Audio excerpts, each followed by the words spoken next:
Hello and welcome to our EV meeting. Here you can see who is presenting tonight. It's a fairly long presentation or meeting, so if you don't want to watch the whole thing or listen to it, just pick out what you want to look and listen to. Okay, so we'll get started with our planned program here. As we do that, let's recognize this and give our Fuel Cell Partnership friends a round of applause for hosting us.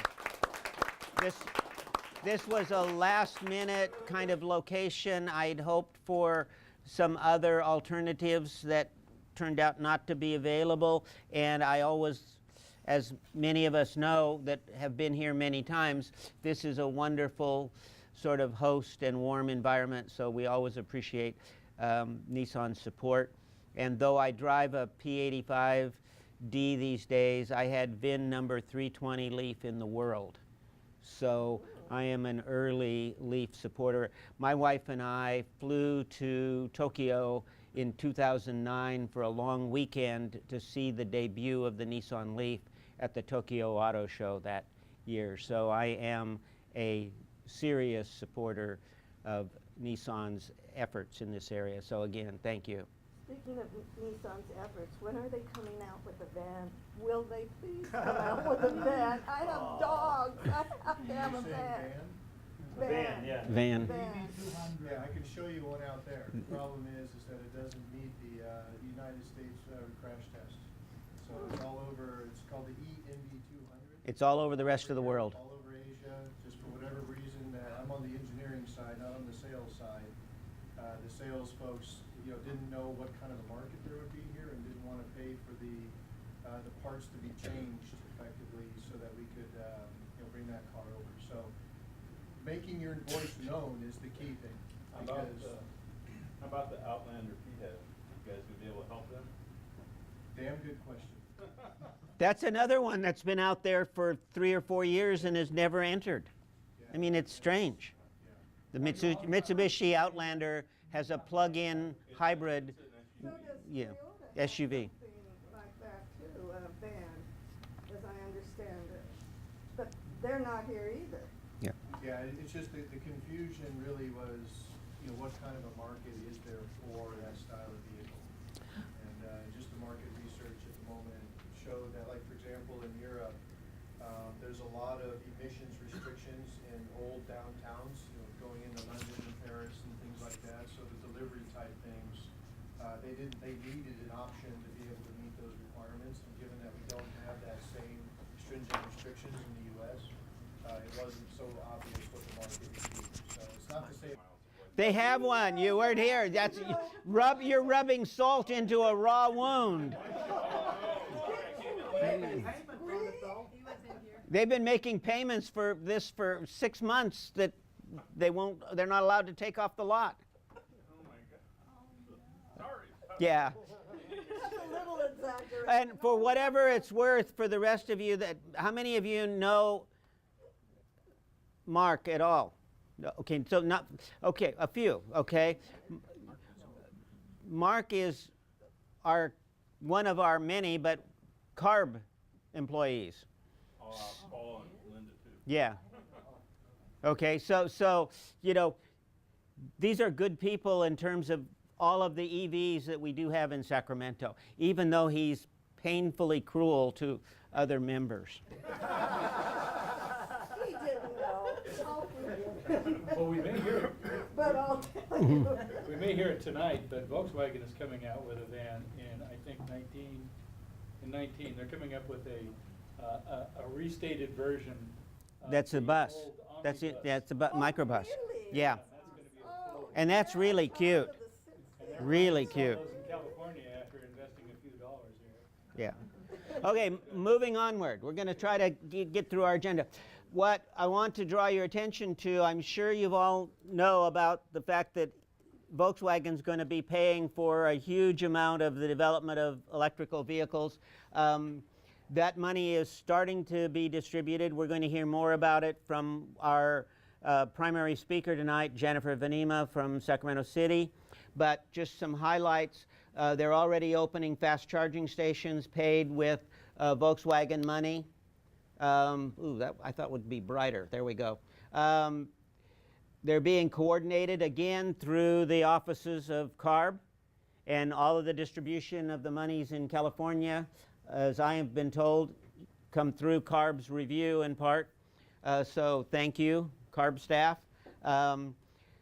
This is amazing. So maybe at some point we'll hear more about that. The ultra-fast chargers. I mean, these would get down even, the 30 kilowatt battery packs. We're talking 5 minutes or less for that kind of power. So, Better than gas. yeah, I mean, things are looking up. Fast charging stations are already coming online, planning in Maryland and Virginia.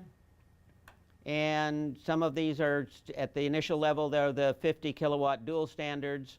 The cities, for those of you that do any traveling with electric cars, like the Bolt, not the rest of the more limited ones, Boston, Chicago, Denver, Houston, but Portland's in the list of getting supported fast charging. And Portland really is at the forefront of electric vehicle access. So, if you get a chance to get up that way, do check what's going on in Portland. The 21st, huh? And here, I'm sorry, I apologize, but here's the car you have. The early adopters always get a little bit of a bite. Yeah, Yeah, but and I agree, this is gorgeous. I wouldn't have, Yeah. it was bad enough paying the money at the last minute, but then not to be able to drive it? Well, this is a car they can't drive, and it's it should be one of the most beautiful, popular, kind of combinations of design for space and functionality.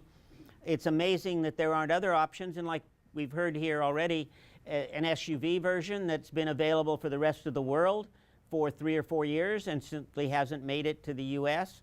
Mitsubishi is hard to understand their marketing, since SUVs are major here and they're avoiding the market with the vehicle that would be without competition. It was a technical issue. Oh, okay.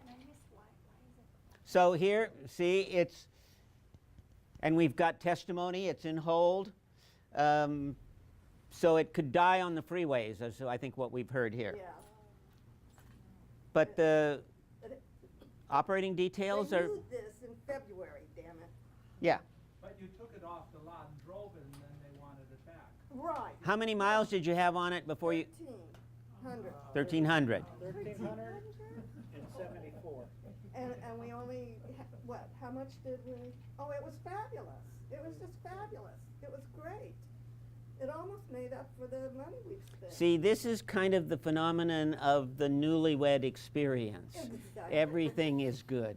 Except the wedding was expensive. And for those of you that, how many of us are waiting for a Model 3? So, yeah, if I was Detroit, I'd be worried. There you go. So, let's see. Who went down with me to the factory a couple months ago? Eugen. Okay. We tried to get, we tried to be spies, and we did it too early, and we really didn't see much. But 2 months ago, what we did see was the work that they were doing on the production line, which I think all of us came away with the belief that they would hit production for July, and they have. I mean, they're trickling out, but it was clear that in contrast to the Model X and the S even, that they were going to at least get the beginnings of production, and they have. So there's SN1 that Elon has given over to him because he didn't actually have access to the first one. That's just my 2 cents worth. I'd never choose black. Not in the valley. Does anybody have a black car? I mean, I had a black Porsche once, and it got so hot inside when it was parked in the sun that it blew up the dash. The AC in the 500D is really good, and you can precondition it too. Yeah.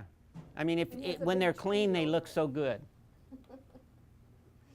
Okay, so that's my question, and we had 8 or 9 of us. There's probably about half of us have deposits. So what colors do people want? Pardon? Well, the ones that are floating around look like the standard Tesla colors. I mean, they haven't, that's just a guess. I mean, personally, I'd like a bright emerald green metallic, which Tesla doesn't have.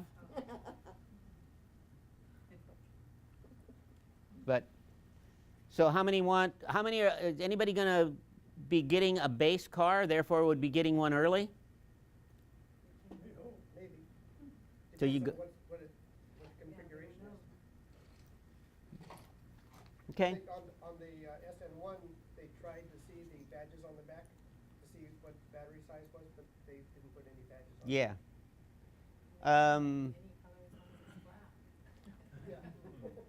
Yeah, for whatever it's worth, I have a deposit too, but mine will probably be, if I get one, will be dead last.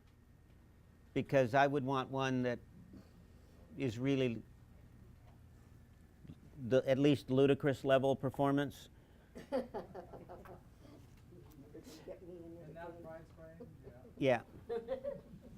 And what's interesting as a small little technical detail on the Model 3 is it turns out, according to Motor Trend Car and Driver, one of those that I was reading, it's the only vehicle coming on the market in America this year that qualifies as a North American Car of the Year candidate, because it's the only brand new from the ground up that meets those standards. So it's almost a slam dunk to get North American Car of the Year. Faraday Future, if anybody's interested, I actually have a regulatory kind of deposit in that, but they're not going to last much longer. They've had to shut all construction on that factory in Nevada. Their primary funding person is under incredible financial pressure in China, and it doesn't look good, even though they had a team at Pikes Peak and set an electric vehicle record for a production car at Pikes Peak. If they're around another month, it'll be a shock. On the other hand, Lucid seems to be looking promising. Anybody else besides me see the reports that, you know, the Lucid prototype hit 235 miles an hour back in Ohio?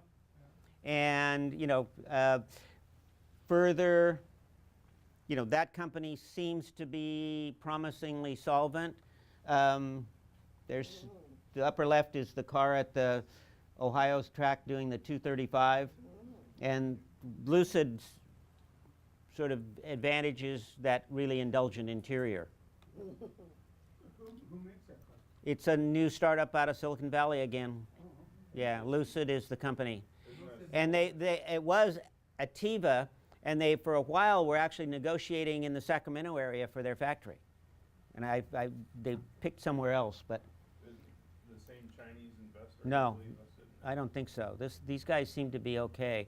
And I have a deposit on one of those too, because 1,000 horsepower in that interior was appealing.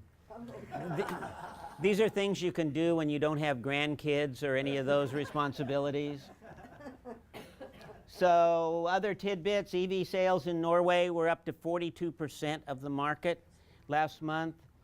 Chevy Bolt had a new record sales, 1642. Interesting, the dealer that I went to, Dublin in the East Bay, I asked the guy when we were signing the final papers if they were selling many of those, and he said, we're selling more of these than we are of gas cars. And if you shop around, there's $3,000 to $4,000 discounts on the Bolt. Are the lease prices coming up? No, those are fixed by those.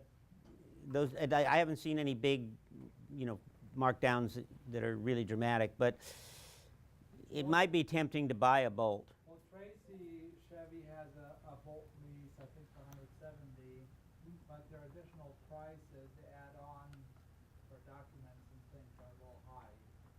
If you can negotiate there, not a bad deal. So one of Reuters was speculating that China will probably be really the operating market that controls the designs and features in electric cars, because their sales are likely to be higher, and that in the next year or so, 49 of the next 103 cars on the EV horizon are coming directly out of China.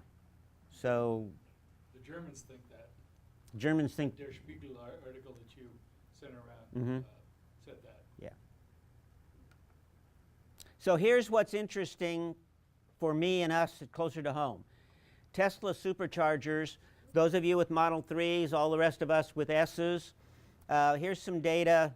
I keep track of the number of Tesla Superchargers. These are in the world.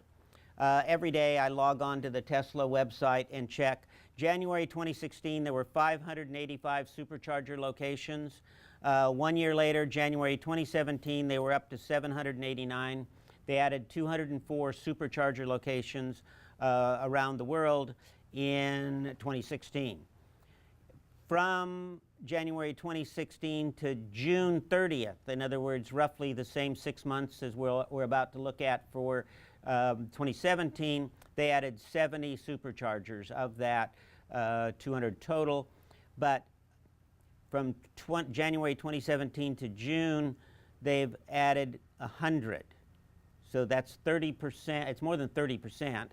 It's 30 more, which is actually about 50% higher rate of adding Superchargers in anticipation of the Model 3. But it gets better than that, because what's happening, anybody been to Vacaville in the last 2 weeks? I live around the corner from it. Yeah, anybody been to Rockland in the last 2 weeks?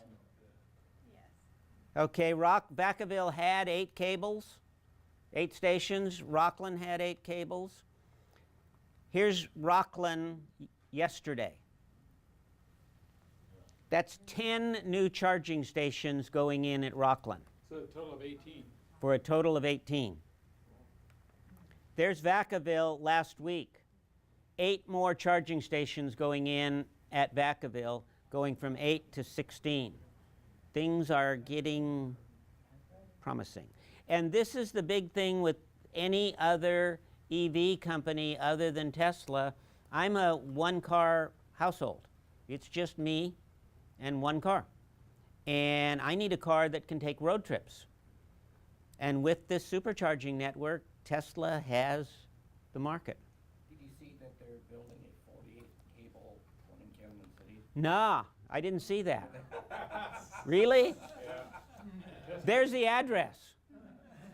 Right around the corner from In-N-Out Burger. Yeah, I'm not that familiar with Kettleman City, but you know, this just was permitted yesterday. And okay, and there's the engineering drawings.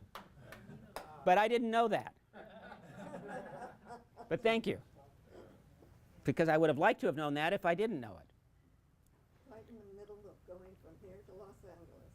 Yeah, and this just adds another, because I mean, I've been to Southern California 3 times with my Tesla with no problems. I've been to Portland 3 or 4 times. You know, but what also is happening in the planned addition, anybody besides me know where the Sacramento City Tesla Supercharger, which has already been permitted, it's 38 days or 39 days into post-permit, where that's going in? Peter knows. Oh, boo. Where? North Freeway Boulevard by the Best Buy, up off of Truxell. Oh, wow. And I haven't seen the specs for how many chargers are going in there, but given what they're doing, it's probably going to be 10 to 15, because they're really putting in a large number in the cities. And you know, if you magnify the Tesla Supercharger website and zoom in, for example, you'll also find that there's a downtown Portland charger going in, among other locations. So there's a reason Tesla doesn't have a lot of positive total cash profit, because they're dumping a huge amount of money in this infrastructure. So I did a 4,000-mile road trip in early June, and I had no problems finding supercharger access in every location that I needed to go to, except up in Kalispell, which was off of the main freeways. And I ended up having to, and it was fine, to book into a Red Lion because the Red Lion Hotel in Kalispell had a Tesla destination charger. But in that master map, when I now check on it, Kalispell by next year will have a supercharger downtown. Anybody else on road trip stories? You were home. We went to Palm Springs and back, and all of that went really well. The only thing that happened on the way back was all of a sudden pushed on the gas and nothing happened. And uh-oh, we're going to be stuck out in, I think it was around Kettleman City. And it was just some weird software thing, and they just said, turn it off, turn it back on, Reboot. we're fine. I didn't get to use it because I don't have a Tesla yet, but saw a Tesla destination charger at my hotel on Loch Awe in Scotland last week. So I'm ready to go back. George will go over there just to see it. Yep. We went to San Diego and back and found out that San Diego needs a lot more superchargers. The one they have is actually in a business park for, what's the stadium down there? Qualcomm. It's in the Qualcomm business park, and they almost need a valet there because it's a steady stream of cars all day long. Okay. And that's essentially the only one. And I'm sure they're going to get downtown chargers here. So our next speaker is going to be updating us on those buckets of Volkswagen money coming towards this territory. Jennifer Benema from Sacramento City. Well, thanks for having me. And just a disclaimer, my primary purpose tonight is to share an update on what's going on within the city, what some of those opportunities are. Thank you very much there, George. Naturally, most of the curiosity is the Volkswagen funding. I'm not the expert. We have experts in the room, but I can give you a teaser of what we know, and feel free to interject with questions. Yes, let's see. All right. So you're all here in the region. You're driving electric vehicles. So you are the special minority. And so just taking a step in terms of how the city's been thinking about EVs at a very broad scale, we have adopted ambitious climate targets in line with our state goals, looking towards carbon neutrality by 2050. And we have a single policy in the general plan that directs us to encourage EVs with infrastructure, with programs. It's very wonky and hard to read. It's this long thing here. And that's really what we have in terms of policy. But in terms of actions, our region has been taking a lot of steps to gear up and plan for electric vehicles, to understand the barriers, and to try and move forward. So perhaps some of you in the room were engaged, but going back several years now, the region initiated this first plan, the Take Charge plan, which was looking at EVs from a very high level. This isn't a policy document, it's more identifying issues and technologies. SMUD and others were engaged in this, and there's still a website with a map.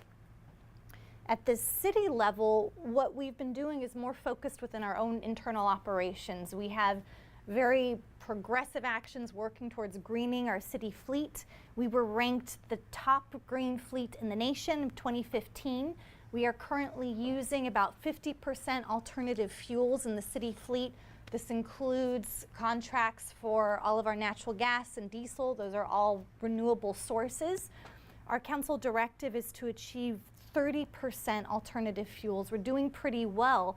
But when you look in terms of the actual breakdown of numbers within our fleet, we're trying to do better. It's closer to only about 40% of the actual vehicles that qualify as alternative fuel.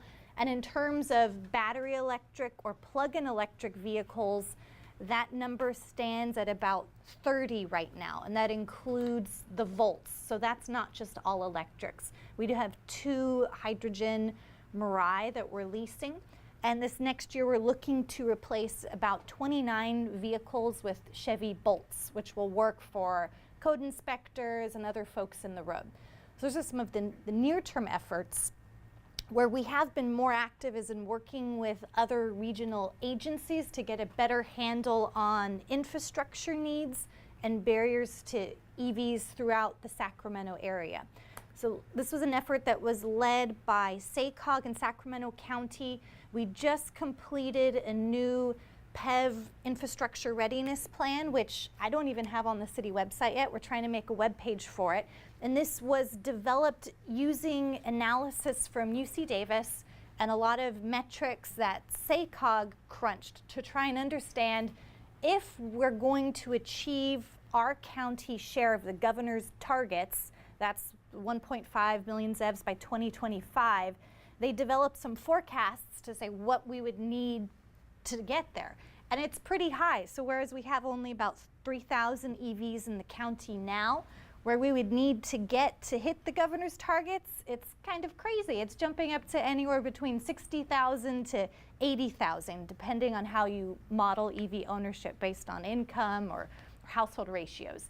In terms of the number of chargers, what SACOG's analysis recommends is working upwards to between 30 and 70,000 chargers. Right now within the city proper, we're at somewhere around 500 chargers. So these are big numbers.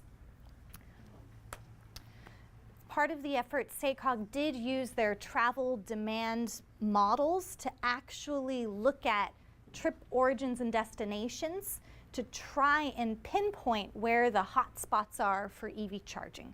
Of course, a lot of this is in downtown, but what the model accounts for is looking towards 2036 as employment shifts, maybe some household pattern shifts where things will land. There's still a very heavy concentration in downtown, and as you can see, some hot spots interspersed off around the highways. I will add this map is live online. This is the link, so you can go and look at it. It's not the most usable. I think one of the issues that we struggled with was trying to balance between useful, specific pinpoints versus being realistic, that we don't want to necessarily pin to a single parcel and say, you've got to provide charging for the region. What we've put in are buffers that kind of want to give a general sense of where to focus efforts. Can I ask a Yeah. question? I'm really curious. Can you go back to the previous slide? Yeah. When I'm looking at the 80,000 EVs and the 70,000 chargers, I'm just trying to understand it because, like for me, I charge it night at home in my house, and then I go to work for the most part and Yeah. take some trips, and so the home charging works for me. And this is almost as many chargers as vehicles. And is this because we want to do it so people are going to work and then charging at the workplace? Because I know Yeah. for the utilities, that's desirable because there's so much solar that there's kind of Yeah. too much almost during the middle of the day. And if we could get people to charge during the day when they're at work rather than at night at home, that would be good. I don't know if that all fits into this, Yeah. but I'm just trying to, it seems like we really need that many chargers. I don't know. Yeah, no, that's a really good question. And so what I didn't show here is the breakdown, because you're right, the residential charging is really important, and that's what both SACOG and UC Davis keep indicating, is that's where the focus should be. So a good portion of these forecasts that includes residential charging, but it is assuming, installation of a unit. No, that's a good point, because those are numbers I could show, and I'd be happy to send a link to this plan so that makes a lot more sense. Okay, now Yeah. I'm getting it better. Thank you. Yeah, the Okay. feedback from the agencies, though, when we were looking at that and looking at the future forecast for residential charging, where we're struggled is we don't have a good sense of how many people are charging at home, other than SMUD incentives for those types of improvements. And the city building permits were also limited there in what we can say. So we can't tell you how many residential charging there is. So our question was, well, we know there are a lot of chargers people have in place. What we can focus on as a city is trying to incentivize maybe big employers or public garages. It's like, how do we focus our policy efforts? We don't want to get in and I think one of the things require you'll it. have to do Yeah. is pay attention to street charging, because young people, we don't have too many 20-year-olds in here, but I've got some 20-year-old kids. Yeah. And they live in apartments, they need a place where they can plug in. Exactly. What you're doing up at Southside Park is Yeah. probably a good idea. Bringing chargers down where people are living and they can just pull up like a parking meter. Right. And use it. In all the schools. Yeah. There's a hand up over there. Yeah, I was just, on the residential. That is that how much of those are city supported, like in high rent areas versus Yeah. neighborhoods?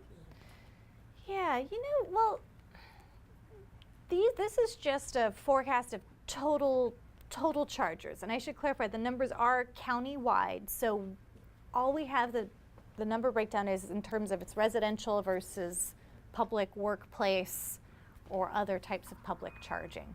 So I think these are questions we are trying to understand, as well as what are the useful metrics to be working towards, because the numbers frankly seem a little unrealistic. They're quite high. So it's what are the meaningful metrics we can work towards in the near term. I don't think those numbers seem very high, considering how everybody has a car at home, and mostly it's probably going to be residential. So I think one of the areas that you could focus on is having that, and SMUD is, I think, really where it needs to be, is having that infrastructure so that people can install those chargers. I think I rent, so I rent a single family home, and I think it was about $1,400 to just install a plug to get a charger, and then I paid $600 or $700 for the charger. Yeah. I negotiated with my landlord I gave him $800, and then he bumped up the rent $50. So I kind of negotiated with him. I have a very good relationship with him. So that's my scenario. So the issue was that the garage is like completely opposite to the electric box. So it was a long run. It was expensive. So Older homes are that way. Yijin? I had a question. You said 500 chargers. Was that in SACOG area or? No, that's just within city limits, and I don't recollect. Well, but I don't see any 500 chargers. Yeah, that's what the Alternatives Fuel Database Center tells us in terms of the number of actual plugs, so cords. Maybe that's a clarification. They do, yeah. And ones that aren't publicly available. So in city parking garages, we have about 90 chargers. That's a number we know. We've done an updated inventory, looking at those, checking the data, and getting our heads around it. Of the 90 chargers, about 70 of those are publicly accessible to patrons of the garages or at Sacramento Valley Station. Is there another question? Let's move on. Move on. One more question. Yeah. While we're on the topic, what's the average turnaround time to have a level 2 charger installed in public? Well, I think what we sign it for in the garages is typically a 4-hour limit for the charging, and I think people are pretty good at. You mean between permitting and installing? He means what the bureaucracy takes to actually get a charger online. That's a good question. I don't have an answer to that. We have adopted the streamlining provisions that the state requires.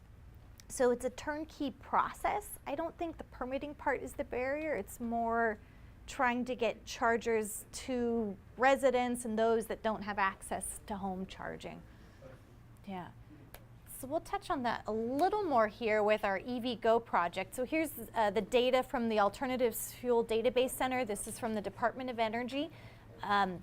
Open to suggestions. That's the best data source we've found to get our hands around all those chargers. So this is where chargers are.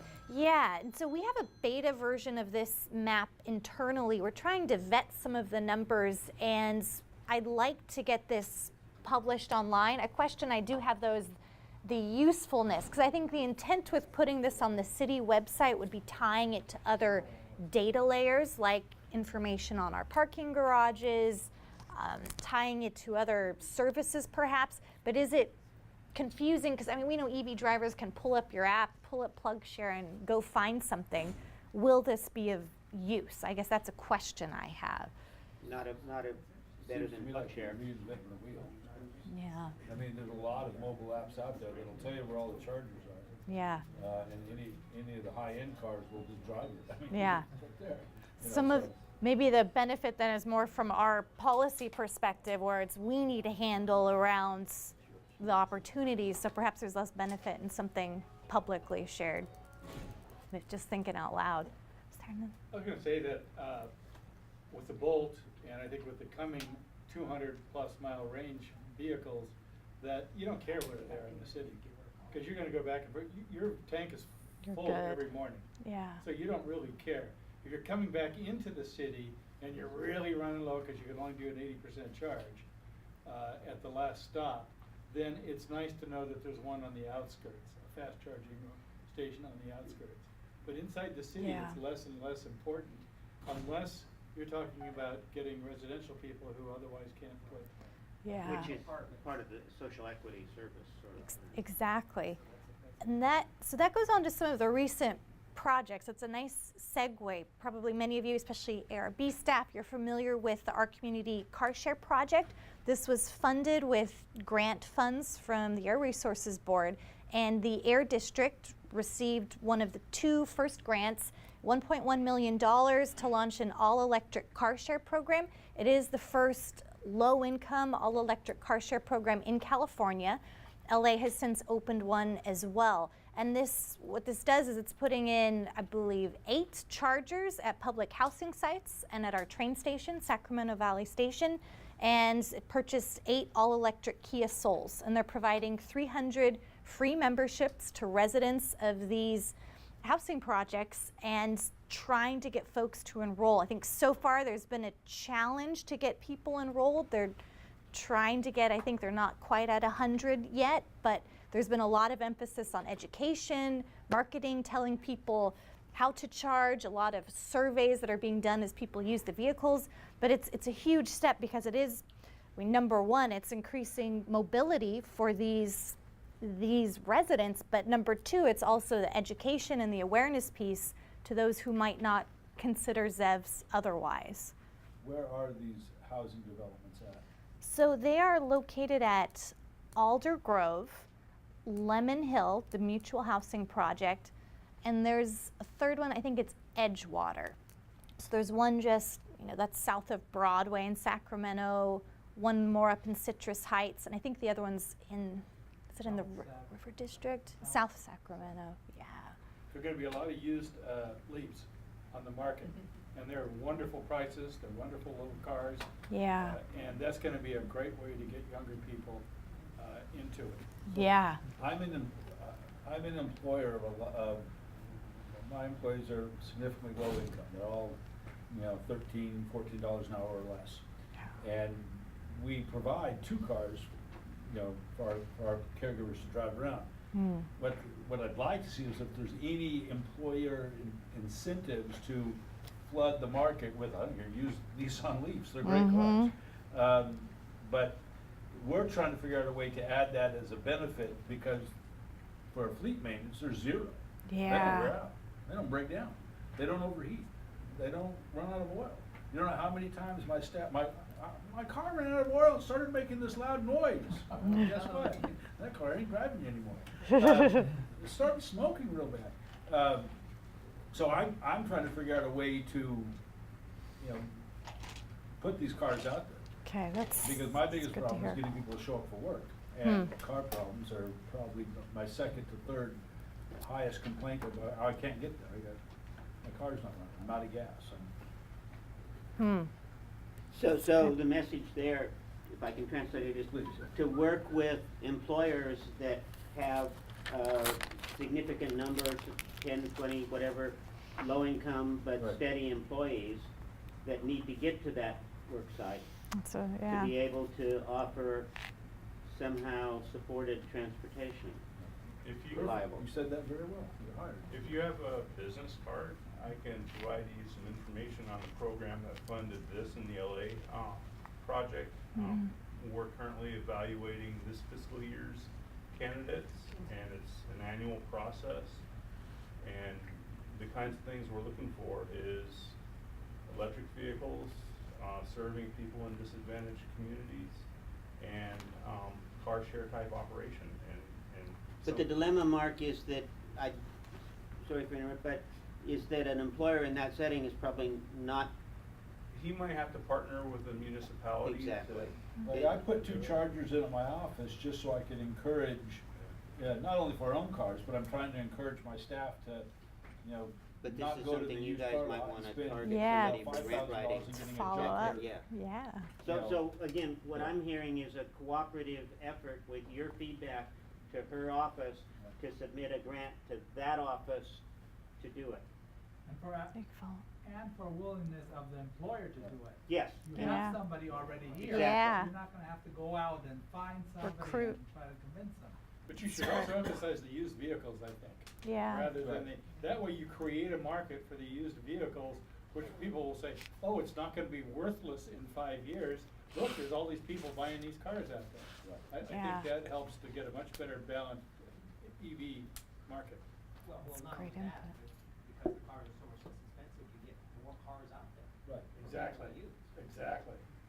Yeah. As an aside there, one of the programs and concepts we're working on the board is to try to see if we can, because those used cars are basically ending up at auction lots, and they're selling for $4,600 plus or minus, and then when they get to the retail sales from that dealer, they're up at $7,500. Right. What we're trying to do is to see, and this is a SacEV program, to see if we can negotiate with a couple of used car dealers who would accept a fixed, like $1,000 markup, and figure out a way to pay them that money up front as a deposit, and that they would then sell the car to the confirmed buyer at their auction price. I'll buy 5. So, I mean, and that's a guaranteed market, there's no lot sitting time for the investment, and it's a guaranteed turnover. One of the other problems, I mean, again, if it's people like you could get the money, but for social equity to the low income people, we need to find a way from another grant maybe to get that $1,000. We do have a pilot loan guarantee program, and I think we're trying to look at ways to help low income. And this is something, so Yeah. Thomas and I would like to talk to you about that later, but we Yeah. want Jennifer to continue. Well- But again, we're committed to some social equity kinds of actions, because looking about this room, not only do I see a lot of gray hair, but, you know, median incomes that are way beyond the $13 to $15 an hour territory. Nobody here in this room. But, no, but that's the people that benefit from this. The Absolutely. people that benefit from this, they don't have to worry about getting gas in the morning to make it to work. Well, again, you're singing to the choir here. Yeah. Thomas and I are deeply committed as. There's an education element to this too, is that, Yeah. you know, I had Yeah. no idea that it was gonna cost, you know, less in terms of electricity to run and operate an electric vehicle, and then the maintenance costs are lower, so I don't think people understand that. People don't know that. They don't Yeah. appreciate. Are way lower. Yeah, they don't Yeah. appreciate. Jennifer, I wanted to Well, continue. yeah, and that's a good note as well. And Mark, correct me if I'm wrong here, but my understanding as well is the Air District, they're receiving more funds from CARB through the Enhanced Fleet Modernization Program, and that's maybe $3 million to start with. And the whole purpose of that program is to provide incentives to low-income households to cash for clunkers. But it's Right. not just for electrics. They could do a hybrid, but that's a program they're currently developing, and they're working through a lot of these issues now. So it's another opportunity. I think education is key, and getting to the new types of users, multifamily users, folks without garages. That's where we are very excited with the pilot we launched with EVgo. Council just approved this agreement. These will be the first curbside chargers we have in Sacramento, and it will be the third installation in the state of high power chargers, 150 kilowatt. They're still beta testing these in Baker, I understand. And the plan is for these to go operational by mid-2018 at the latest. We're hoping for earlier. This is great though, because right about the time EVgo approached us, we were looking at this issue of curbside charging, looking to the examples of Portland and LA and others where they're getting EVs on the street, and thinking about, well, how can we facilitate that type of infrastructure? And it's really a big investment for the city to make. It often would require putting in a new electrical service for, you know, a minimum of $100,000, and we didn't have that kind of spare change. Whereas EVgo, they have settlement funds, and they were interested in putting out their first charging plaza to serve multifamily residential users. So this is located, for those of you that haven't seen this here, it's at that's not Southside Park, but they're proposing it at Southside Park, 6th Street, just north of W, so where the playground is. This will be right across the street from the farmers market on the weekends. There's housing on all sides, and it's also right off the highway, so able to serve a lot of the pass-through traffic. And they're doing it in phases. The first phase will be 3 charging stations. The first one of those will be fully accessible, as you can see on the slide here, van accessible as well. And if that station goes well, if the usage is high, then they would open a full 6 stations. Yes? What are the people gonna do if there are only houses there for food or something? There's a half-an-hour wait time at least. Yeah. What are you gonna do there? Well, you know, we were talking some ideas. Councilmember Hanson even suggested we could put a vending machine perhaps where we could put in a basketball or put in a swimsuit. I don't know how that would work logistically, but it's an idea. We have the park there, there's uses, there is concern, well, what about it at night when people are waiting? So these are issues we're gonna work through, but EVgo is very open. They want this to be a success as much as we do, and I think that's something we're willing to explore. Well, one thing you can do is make them parking meters, too. Yeah. I'm sorry? Make them Parking meters. Well, it's an interesting point. So right now we've got a 2-hour parking limit on the spots. Even though they're 150 kilowatt, they will be backwards compatible, so able to charge, you know, typical batteries at a standard rate. So we didn't want to cut the time too short at the spots. But EVgo, they're the ones ultimately paying for this. Their whole thing is they would not want to go where there's paid parking because that's a disincentive for people to park. They want one fee, Well, no, one I know, transaction. But force them to move, that's what I'm saying. You don't Yeah. have to- I mean, my 2 cents worth as advice was to essentially, when the car was charged, then effectively increase, you know, a parking rate so if they don't get back and move the car, their credit card is hit with something, maybe even an exponentiating fee. An idle rate. Yeah. Yeah. Yeah, I think that's, something to explore. We're interested in going there. For these ones, we're not putting in meters. It's unpaid parking, but these are things we're gonna talk through. But see, EVgo could do that on their own system. Yeah. If the car sits there plugged in. That's true. Then bang, it continues to accrue a debt on their credit card. Yeah. Well, it's also too complicated if you have to pay a meter and Yeah. the charger. That's Right. stupid. Figure it in. I Just mean, let at the EVgo train handle it. station, you Yeah. get a parking permit. Yeah, What the hell? right. But the notion of having an activity to do there, I think you're gonna find is surprisingly important. My wife, in looking at the stations along, made a big emphasis on, okay, is it just a grocery store, or is there, you know, a coffee shop we can go to? Yeah. And, you know, what are the food services that are, you know, the places you can go to? It is true. amazing to me that a company the size of Pete's or Starbucks or McDonald's, these major corporate players have not jumped into this and said, okay, well, we have the real estate, we have the parking lots, why don't we, you're gonna get a customer there for at least an hour. McDonald's Germany does have EV chargers. Yeah, they do. Yeah. Some of it's just not widespread or. Right. corporate- Trader Joe's corporate have. level. I know the McDonald's are franchises, but certainly the But it can corporate be types done. of It those. is done. Okay, let's move onward. All right. So, and this is getting to the Volkswagen funding. Again, just a disclaimer, I'm just sharing what's publicly available. The Volkswagen funding is not approved. Nothing is final. That comes when the Air Resources Board approves it. So this is a recap of what's been presented elsewhere. So there's a lot of money, a lot of pots of funding. What we're talking about here with potential for Sacramento, there's an $800 million California ZEV investment for infrastructure, access, education programs, and that is the subject of the coverage these days. It's a 10-year, $800 million investment. This will be funded, covered through 4 investment plans, 30-month cycles. Each requires approval by the Air Resources Board. So right now we're awaiting approval of that first plan.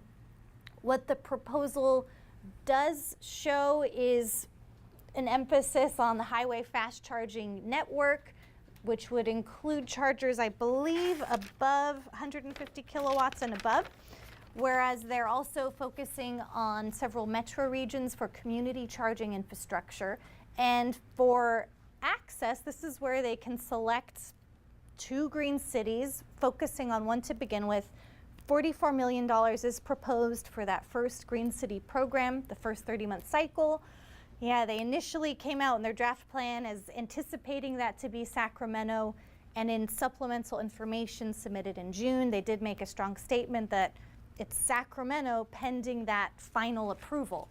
So $44 million is a lot of money, and that would be Volkswagen's to spend. What I will note, though, just going back, is even though Sacramento is specifically called out for the Green City programs, there's potential that the region could see investment from these other pots of funding as well. Education and awareness is a big sort of blanket effort, but in terms of community charging, that can go throughout our region. That's the metropolitan statistical area. These are the regions they've proposed for the community charging investments, with highway charging investment throughout the state. A lot of the, I'm sorry? I think No. Woodland might fall within our metropolitan statistical area. It's that upper corner. Wild Wings is that little tail on the far left. Yeah. That's where he lives. Yeah. Used to What live. about Jefferson State? Yes. No way. They're a separate government. We go through them though. Wow. We need one up there. You have a charger before you get there, a charger after you leave. If anyone didn't notice, okay, Tesla left all chargers off of Wyoming up until this recent surge, because Wyoming did not allow any Tesla showrooms, and Tesla basically hardballed, so you still can't drive across I-80 because you can't get across Wyoming. But by the end of the year now, they'll finally complete it. But I got that because I want to go through there, and I kept complaining, and finally they fessed up that they just, so we can skip Jefferson. Well, I was just wondering, because that's why we got a hybrid instead of a all electric. We go through Wyoming. Excuse me for a minute. Yeah, no, that's good. I will note as well that the supplemental information to the investment plan, there's a strong emphasis on serving disadvantaged communities. This is in response to a lot of the feedback from the legislature and other comments. So a lot of the discussion is in how can they bring access there while still making an investment case. For Volkswagen, it is an investment. This is something they can make a profit on. So they still have to have a business rationale. There's some interesting ideas in the supplement, including looking at, looks like, used cars and how do we get into those markets. So there's a lot of questions. There's not a lot of detail in terms of implementation, and it sounds like the plan is once there's approval, they can move forward to fully define those investment locations and programs. For Sacramento, they do call out part of the reason for choosing Sacramento is, well, there's the commute profiles. We're ideal in terms of the distance of commutes. We're not a huge metropolitan sprawling region like LA, but also we've got a lot of those disadvantaged communities here. According to their analysis, that's 59% qualifies as underserved or disadvantaged, and they've given a rough timetable for what Green City programs would look like for Sacramento. The big early emphasis is on electric car share programs. That would be the first focus. Well, you forgot CARB is also in Sacramento. That's true. In terms of where the city's going next, we're trying to pull this together. There's a lot of things happening, a lot of opportunities, and we want to package what we're doing and present the steps more clearly for our decision makers to help us as staff sort of order those steps. I think with the publicity from Volkswagen and with other leadership in the region, we have been getting approached by a lot. So there's interest from Mercedes to do targeted partnerships with their dealers in the area, specifically looking at barriers to electric purchases. Also, there's EV charging networks like Volta and others that also want to get street side and probably want a position to serve the Volkswagen fund. So there's a lot of information, and what we are doing is presenting an update to City Council next Tuesday night. That's July 18th. We've shared that with the board here. It would be great to get you guys there to make a comment and support. And it's just a high-level update. What we're going to do is talk a little bit about some of these issues we covered tonight and discuss next steps. That would be preparing an EV strategy for Sacramento, really looking at how we can get to, like Portland, how can we be that leader? What can we do to facilitate curbside more broadly? And how do we actually serve multifamily, and what's the best approach for curbside? So these are some of the topics we would address. The council report is just a directive, it would be a directive for staff to move forward. We're asking for their input. And then this summer and fall, we would be preparing the strategy. We would really welcome the input. There'd be a lot of engagement and looking to work through some of these issues with our community partners, with y'all, and move it forward. The target is to have that plan wrapped up by the end of the year. Since we know a lot of the issues, we just kind of want to get it out there and then move forward. What time is that meeting? Yeah, it starts at 5 o'clock, and we would probably, I think, get up by 5:30. We're kind of low on the agenda, but there's only 3 discussion items, so. Is that strategy a rewrite of the readiness plan? No, I mean, that's a good question, Mark, because the readiness plan is very high scale and it's countywide. I think it will say similar things to what the readiness plan says, but in a way that our council could adopt and that's more specific to our own issues. You know, another issue I didn't mention is parking garages and our current approach for providing charging. So that's something we'd like to talk with the community about, because we recognize we want to support EVs by subsidizing that where we can, but we're also in a place where we don't have the funds to maintain those chargers or to upgrade to really monitor and expand what we can provide. So those are issues we'll also discuss, and that's touched on in the staff report. So this is online, and you'll have a good sense of issues since we just talked through this, but it's high level. It might give you more food for thought. Was there a question? Has the VW rep for Sacramento been hired? There's been at least one hire for the Green Cities program that we've been in touch with, and I can't speak to the status of the rest of their team hires. Well, they have one for Sacramento area. Yeah. So that person is hired. I think so. I think so, but I'm not positive. Yeah. Okay. Just to recap on the timeline, July 18th, we're going to council, working on the strategy this summer and fall. By November 30th, taking the strategy to council, and in January, if that proposal to CARB is approved, that may be where there's probably more movement, more readiness on car share with the Green City programs. So that is what I've got, and I'd be happy to answer any other questions. You could also reach out afterwards. Yeah. In a lot of city parks, there are parking lots, Yeah. like where the golf clubhouses are, like in Man Park. Yeah. Over McKinney Park by the Garden Arts Center, there's a parking lot there too. Yeah. Have you thought about putting charging stations in those parking lots? Yeah, you know, we actually did look at trying to use community development block grant funds to put some chargers in at community centers. We were looking at Hagenwood and Oak Park Community Center. So that is an opportunity. Again, it gets to this issue of before we do too much more at our facilities, it's trying to manage what we already have. So that is an opportunity, an area of interest. Okay, I'm going to cut off questions at this stage, and Jennifer, maybe we'll stay around, and so in informal time afterwards, we can corner her. But remember, be gentle. Thomas Hall is up next. Yeah, let's have a round of, thank you. Hello all, I'm Thomas Hall. I'm the treasurer and board member of SacEV. George asked me the other day to kind of tell you guys what I do, which I'm the executive director of Clean Start. It is an accelerator and an incubator of clean tech companies in the Sacramento region. Since it's not entirely based around, I know, electric vehicles, I'll try to keep it kind of succinct for you guys and let you guys kind of, I guess, know about developments in SAC. So that's myself. All right, so Clean Start was started in 2005 under SARTA. How many of you guys remember SARTA by any chance? Sacramento Regional Technology Alliance. Well, Clean Start started under there. It was part of a plan to turn Sacramento into a clean tech hub, a world-renowned one. We wanted to be able to draw companies here and also create our own innovation in Sacramento. And we wanted to do that through connecting companies with resources, through promoting them, and through bringing them education. SARTA had a lot of programs that we're continuing to this day with education.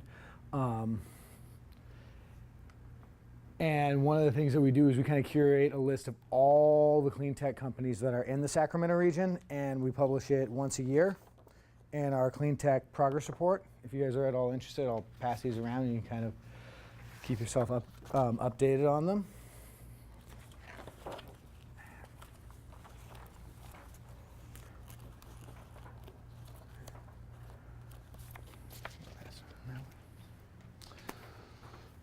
So we look at companies that are all the way from Chico down to Elk Grove, and we try to find out how many employees they have this year versus next year, what they need to develop and grow, what their revenue is, and how the entire overall area looks.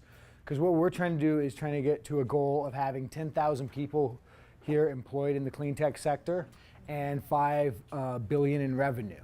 Now, what we consider the clean tech sector is not just every solar installer out there, not every person that's just trying to sell an EV. It's companies that are creating new and unique patentable solutions.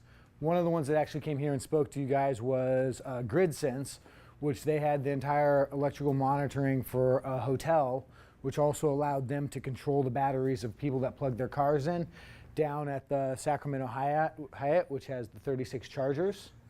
Other companies that are interesting, there's V2, which does battery management solutions, and they're trying to do the exact same thing, which is take places off the grid by managing both car batteries and installed house batteries.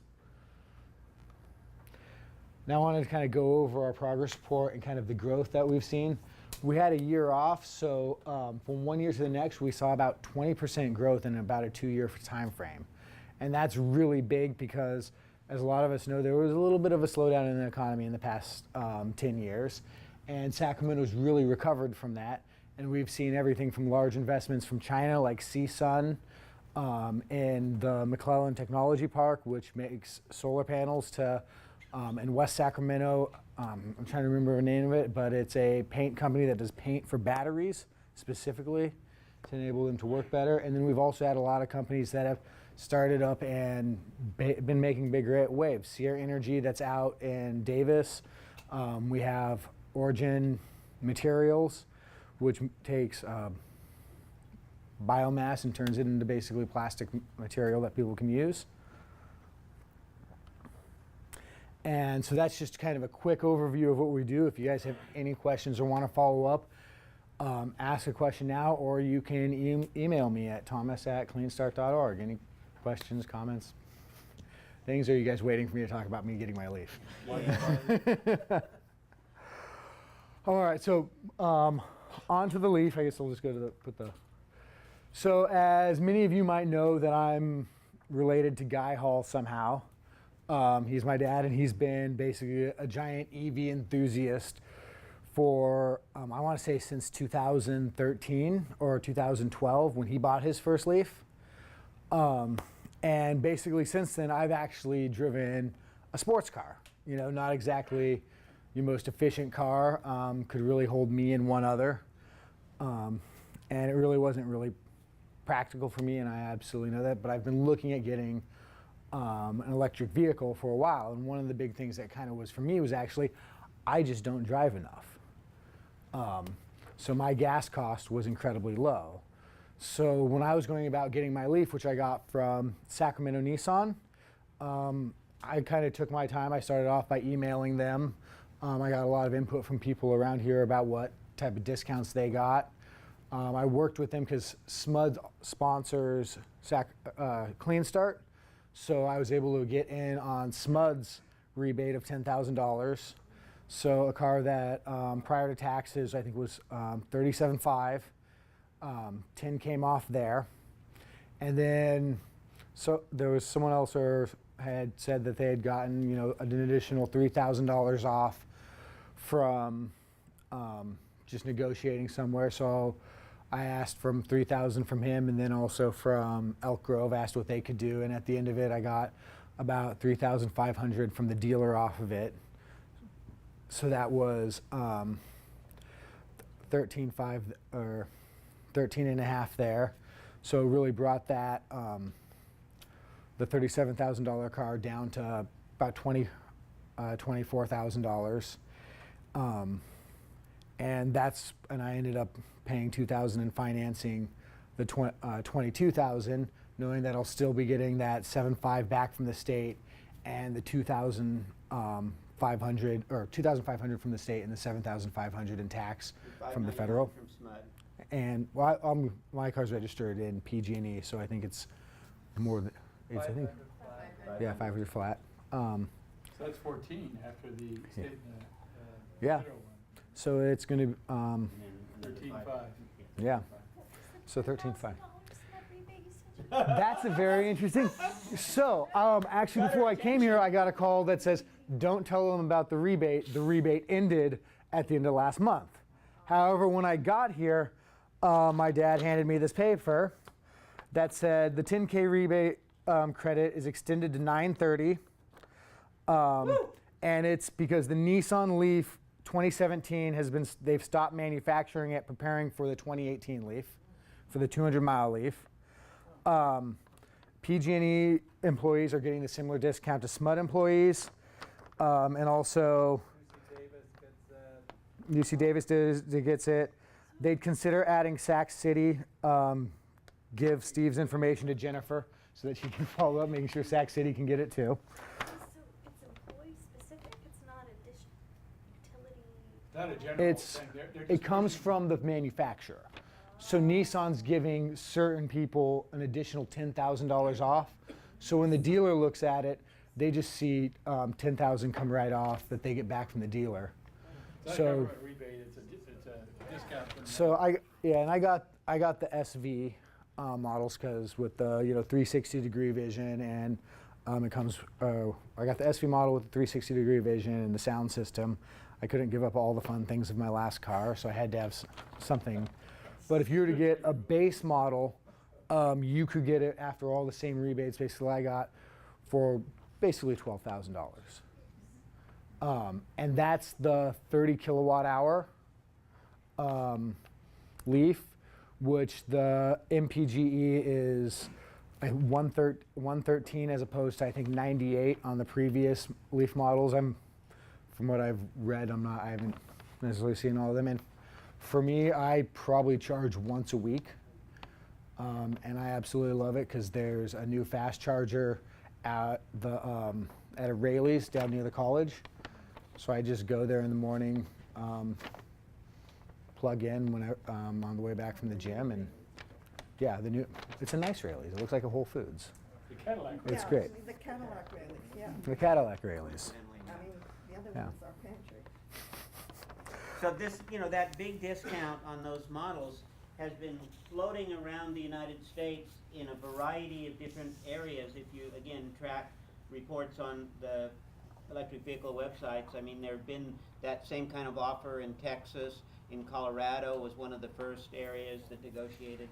And, I mean, these are, even if it had ended, there still might be other areas that you could explore, and they've been highly variable. I mean, one Nissan owners group in Colorado was the one that negotiated that one, so it was basically open to anybody in the public. And the one thing though is that the stock of available vehicles to get this deal from is pretty much they're pulling them from the Bay now. There's not a whole lot left around in Sacramento. So if you're looking for additional options or features or a base one, there's going to be, I guess, You just might not have as to many. take whatever's available to get Yeah. the deal. And that's basically it. The only negative experience that I'll have to say about having the Nissan Leaf has been actually the app. I don't know anyone else has dealt with the Nissan app. I'm assuming once it's set up that it'll work just fine, but I've had 3 phone calls to Nissan trying to set it up and all sorts of fun stuff. But the car is great. And I want to say some good things about Sacramento Nissan as well, partly because of some contacts with them for getting display cars for some of our events. I had occasion to interact with their sales manager, and recently, actually last week, had them as a sponsor for the 4th of July 5-mile run that I'm race director at. And we had 2 Nissan Leafs creating the finishing chute for that. You know, they were a very thoughtful and helpful sponsor. I have some other slides. You guys willing to give us another 3 or 4 minutes? Okay, because otherwise he'd report to his father that I didn't do what I'm about to do. Because Guy had sent over slides to present, and he was going to do it, not feeling well. Apparently on the plane trip or something back, his pressure in the ear is so bad, and he's not hearing well. Yeah, I will. There it is. So what we have with Guy these days is that he is wearing multiple hats. Still his allegiance to Sacramento EV, but he's now on the board of the EAA. So he would want us, and on his behalf, we'll do a pitch to belong to the EAA. We are a chapter of the EAA. They do our banking because we don't have a separate 501c classification, so all of our monies are in their accounts under our identity, which from my personal perspective is not working well because several of us have put in reimbursements that go back 6 and 8 months and we still haven't gotten them. But anyway, they are a good group. They put out a magazine. National membership is only $35. Many of us in this group are old enough. They have a senior citizen rate that's 20 or 25-ish. So there we go. There's a promo code for new members. You see it, he gives you that, EAA Chap Promo 1, that gets it down to $20. That's even better. And further, under the EAA aegis, they're negotiating showings of the Inconvenient Truth movie. So 8:30, what is that, August 3rd to August 10th, Roseville, and 4th through the 9th, Century Arden, will be showing Inconvenient Truth sequel. Davis Varsity Theater also, under partial sponsorship of the EAA. These are partly what you all need to remember. You know this, but just be reminded, this is a political battle. And, you know, the broad definition from someone who took, I don't know if any of the rest of you did, but I took as an elective, my philosophy class was political philosophy. And the instructor, you know, is left burning kinds of, politics is the exercise of power, period, the most general. And we are battling a power issue with a incumbent force that is devoted to legacy vehicles. And that is a continuing battle. We need spokesmen, we need to be representatives, we need to carry the torch for a changing paradigm. And it won't be a smooth transition because the incumbent technology has a deep and incredibly expansive commitment to not change. That is an inconvenient truth. SacEV is not a political work, or EV is not a, EAA is not political, though, so Yeah. officially we don't. Yeah. But my philosophy class told me we are forced to be political. And we need to make sure we exercise those influences. So thank you, everybody. It's social hour in a very informal way. Thank you, our presenters, Jennifer and Thomas. And super thank you, Nissan Fuel Cell offices.